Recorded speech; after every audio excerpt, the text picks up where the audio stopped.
না, এই দেখো আজকে তোমাদের জন্য এনেছি সূর্যমুখী ক্যান্ডেল। আরে না না না না না, এটা সূর্যমুখী ক্যান্ডেল নয়। সূর্যমুখী ক্যান্ডেল কিভাবে বানাবো আজকের ভিডিওতে তোমাদের সাথে সেটাই শেয়ার করছি। আজকে এই সূর্যমুখী ক্যান্ডেল তৈরির ভিডিওটা দেখতে দেখতে চলো তোমাদের আমার এক ছোটবেলার একটা গল্প শোনাই।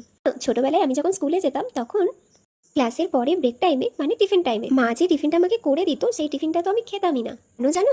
কারণ আমি নিজের টিফিনটা না খেয়ে অন্য বন্ধুদের টিফিনটা খেয়ে নিতাম, আর অন্য বন্ধুরা আমার টিফিনটা খেত। আমরা সবাই খুব আনন্দ করে টিফিন খেতাম। জানো, বাড়ি এসে মা যখন আমাকে জিজ্ঞাসা করে আজকে টিফিনটা কেমন হয়েছিল, তখন তো আমি আর এসে বলতেই পারতাম না, কারণ আমি তো টিফিন খাইনি আমার টিফিন। সেটা শুনে মা তো আমাকে খুব বকা দিত। তো যাই হোক, ক্লাসে সবাই মিলে সব বন্ধুরা মিলে একসাথে টিফিন খাওয়ার মজাটাই আলাদা। সত্যি স্কুল জীবনটার কথা মনে পড়লে আজও চোখে জল চলে আসে। আমার মতো তোমাদেরও কার কার স্কুল জীবনকে তোমরা মিস করো এখনো, অবশ্যই কমেন্টে কিন্তু লিখতে হবে।